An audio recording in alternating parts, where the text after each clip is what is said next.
The wind howled outside the small workshop on the edge of the human outpost known as Valar 3. The planet was quiet, covered in orange dust and long shadows. Ethan Cole sat alone beside his workbench, fixing a broken mining drone. He liked silence. Silence meant peace, and peace was rare for someone who had fought in a war between humans and aliens just a few years ago. His tools made soft clicking sounds as he worked. He didn't expect visitors. Most people in the colony preferred to stay inside after dark. But suddenly someone knocked on the door. It was not a light knock, it was desperate, quick, and frightened. Ethan froze. His instincts from the war came back at once. He reached for the old pistol under his table. "Who's there?" He called out. There was no answer. Only the wind. Then a small voice, shaking but clear, said, "Help me, human. Please. My parents were killed today. Can I stay here?" Ethan stood up slowly, his heart pounding. The voice was not human. It had that strange tone, soft and echo-like, that only came from the Zirathi, the alien race that humans had once fought. He unlocked the door carefully and opened it a little. Outside stood a young alien girl, no older than 13 in human years. Her skin was light blue and shimmered faintly under the pale lights of the workshop. Her silver eyes were full of tears and her clothes were torn. She looked cold, lost, and terrified. For a long moment, Ethan said nothing. The war had taken many lives on both sides. He had seen Zirathi soldiers destroy cities. He had also seen humans do terrible things in return. He had promised himself never to get involved again. But when he looked at her trembling hands, he couldn't close the door. "Come in," he said quietly. She stepped inside, her feet barely making a sound. Ethan locked the door behind her and turned on a small heater. The warmth filled the room slowly. The girl looked around at the shelves full of old engines, metal scraps, and tools. "What's your name?" Ethan asked. "Lyra," she whispered. "I was with my parents at the refugee camp. Soldiers came. They said we were traitors. They killed everyone. I ran," her voice broke.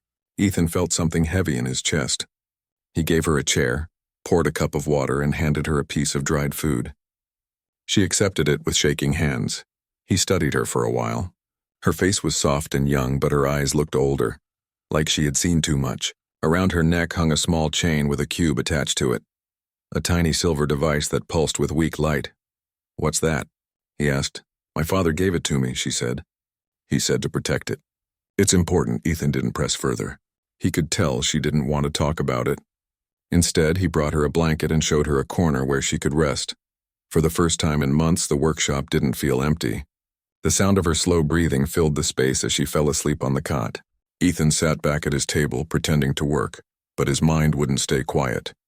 He knew sheltering her was dangerous.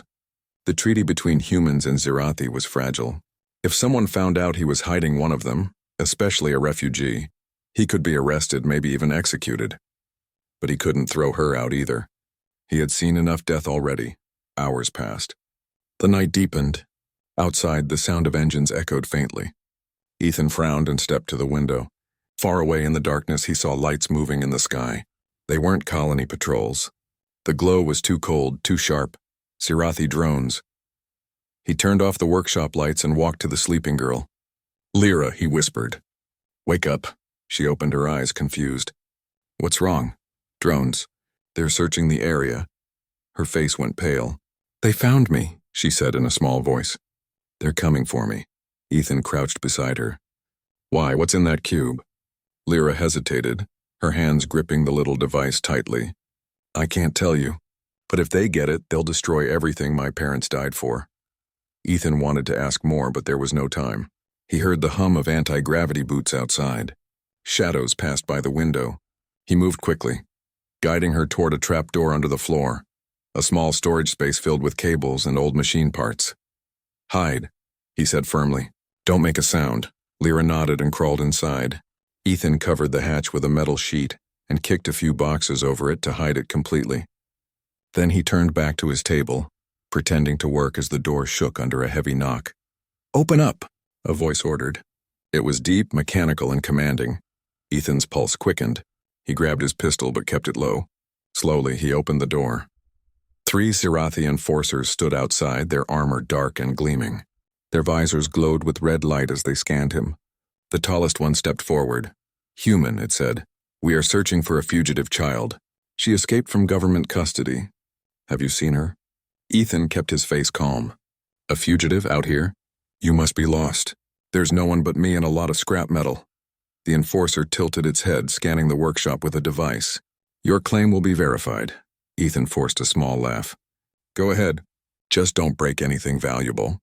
The aliens entered, their boots clanging against the floor. One checked the corners, another opened drawers, while the leader examined the table. Ethan stood still, hands in sight, trying to act normal.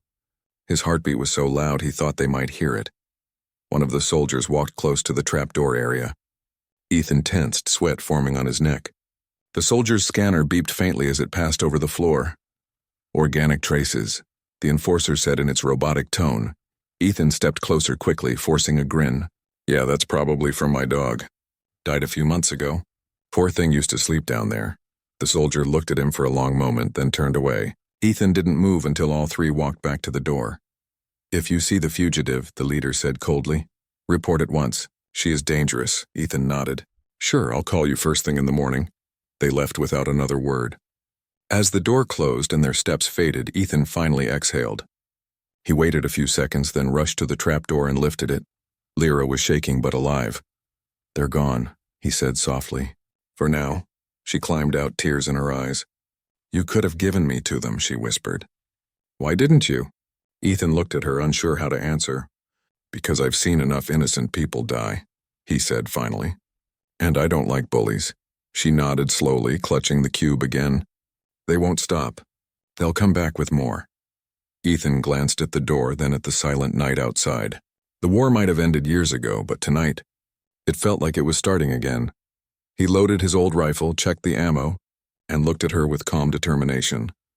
Then we'll be ready, he said quietly. Whatever they want, you'll live to keep it safe. The lights flickered as thunder rolled across the desert. Lyra looked at the human who had chosen to protect her, a stranger, yet somehow her only hope. In the distance, the sound of drones echoed again, louder this time. Ethan turned off the lights completely, moving to the window to watch the horizon. The glow of engines flashed far away. He whispered, almost to himself, Hide! They're coming for you! And as the night swallowed the outpost in silence, the human and the alien girl prepared for a storm neither of them could avoid. The night outside the workshop turned darker. Red lights flashed far in the sky, and the ground trembled under the sound of incoming engines. Ethan Cole stood by the window, his old rifle ready, his mind sharp again like it had been in the war. Beside him, Lyra held the small silver cube close to her chest. The faint blue glow of it shone through her fingers. They won't stop, Ethan, she whispered. They'll destroy this whole outpost to get it. Ethan didn't look at her. His eyes stayed fixed on the sky. Then we can't stay here. We move before sunrise, but where? She asked. He turned toward her, calm but serious. There's an old communications tower 10 miles north. I worked there once. If we can reach it, we can send a message off-world. Maybe someone out there will help us. Lyra looked uncertain. They'll track us. They already are, Ethan said. But we're not giving up. He packed fast, some food, water, power cells, and his tool bag. He also took an old scanner and a flashlight. The desert outside was cold, the sky full of silent stars. Lyra wrapped the blanket around her shoulders and followed him into the night. The air was dry, and each step sent small clouds of dust swirling around their boots. The lights from the settlement faded behind them until only the stars remained. Lyra kept close, her eyes glowing faintly in the dark. After walking for an hour, they saw movement in the sky. 3 black dots growing larger. Drones. They're scanning, Ethan said quietly. We need cover. They ran toward a line of rocks ahead. The drones passed overhead, shining red beams across the ground. Ethan held Lyra still under a ledge until the hum of engines faded. Then they kept moving, following the faint map glowing on his wrist device. As they walked, Ethan asked, What's in that cube, Lyra? Why is it so important? She hesitated, then said softly, My father worked for the Zerathi Council. He discovered something terrible. They attacked their own colonies and blamed humans for it.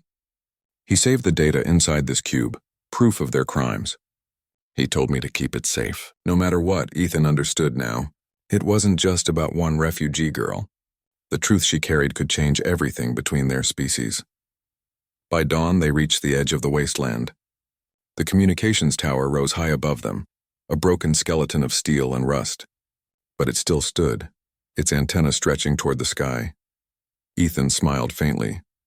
We made it. They climbed inside through a cracked door. The air smelled of metal and dust. Ethan began connecting old power cables while Lyra kept watch through a broken window. Suddenly, she gasped. They're here. Through the rising light of dawn, 3 dropships appeared on the horizon, kicking up waves of sand. Ethan worked faster, reconnecting the generator. Sparks flew as he forced old circuits to life. The tower lights flickered, then hummed softly. He turned to Lyra. When I say go, you upload that cube into the console. It'll send the data to every channel in orbit. She nodded. The dropships landed nearby. The air shook with their engines. From each ship, armored Zirathi soldiers stepped out, moving in formation.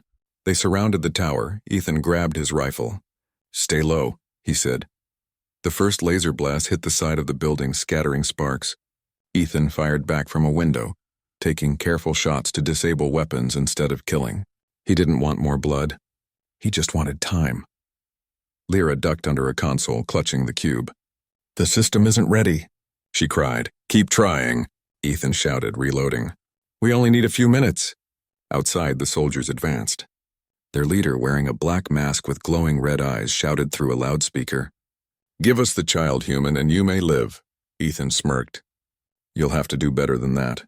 He tossed a small flash charge out the window. The explosion of light blinded the aliens for a moment. He grabbed Lyra's hand and pulled her up the stairs toward the upper control room. The tower creaked under their weight. Metal groaned in the wind. At the top, a large console waited, a rusty but functional transmitter. Ethan began typing fast, overriding security codes. Put it in, he said. Lyra inserted the cube. The screen glowed bright blue, lines of alien code filling the display. The transmission started. Signal locked, she said. It's sending. Ethan smiled, but the moment didn't last. The roof exploded as a plasma charge hit it. Dust and debris rained down. 3 Zirathi soldiers climbed through the hole, their weapons raised. Ethan pushed Lyra behind him and fired again, forcing them back. One shot hit his shoulder, burning through his jacket, but he didn't stop. He moved like a soldier again, calm, fast, precise. The console beeped. Transmission 80% complete. One of the aliens threw a grenade toward them. Ethan grabbed it and tossed it back out the hole before it exploded in midair. The shockwave rattled the tower. Transmission 90%, Lyra said. The leader climbed up next, towering above them. You cannot win, human, he said in a low voice. That data will never leave this planet. Ethan raised his rifle, his face calm despite the wound. It already has. The console beeped again. Transmission complete. Lyra pulled the cube free. The data had been sent across every open frequency, proof of Zirathi crimes now out in the galaxy. The leader roared and fired, hitting the console, which burst into sparks. Ethan pushed Lyra down the stairs as flames spread. They ran through the lower levels, smoke filling the air. The tower shook from more blasts outside. Ethan coughed but kept moving, guiding Lyra out through a side exit. They ran into the open desert, the rising sun painting the sky red and gold. Behind them, the tower burned, its signal dish still glowing faintly before collapsing. Lyra looked back in shock. We did it, she whispered. The truth is out. Ethan nodded, breathing hard. Yeah, but now they'll come for both of us. From above, one of the dropships turned, spotting them. It began to descend.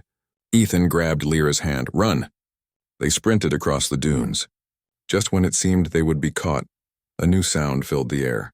A deep, powerful hum that shook the ground. Lyra looked up. What is that? Ethan's eyes widened. That's a human patrol ship. From the clouds, 3 human gunships descended, their silver hulls shining in the light. They fired warning shots at the Zirathi dropship, forcing it to retreat. The human ships landed near Ethan and Lyra, and soldiers rushed out, weapons ready. A woman in a commander's uniform approached Ethan. Cole? You're alive. We picked up your transmission. The whole network is talking about it. Ethan smiled faintly. You got it then? She nodded. The proof is everywhere now. The Zirathi Council can't hide it. Lyra stepped forward, still holding the cube. My parents. They wanted peace. Maybe now it can happen. The commander looked at her kindly. Then their sacrifice won't be forgotten. Ethan winced as medics checked his shoulder. He glanced at Lyra, who stood under the bright morning light, no longer trembling, no longer alone. You did good, kid, he said quietly. She smiled softly. You saved me, Ethan, he shook his head. You saved us all. The human ships lifted them aboard. From the window, Lyra watched the burning tower fade behind them, smoke curling up into the sky. She felt both sadness and relief. The truth was free now. Ethan sat beside her, watching the horizon turn brighter. Where will you go? He asked. I don't know, she said. But maybe one day humans and Zarathi won't have to hide from each other anymore. Ethan nodded. That's a good dream. Let's make it real. As the ship rose higher, the sunlight broke through the clouds, painting the desert in gold.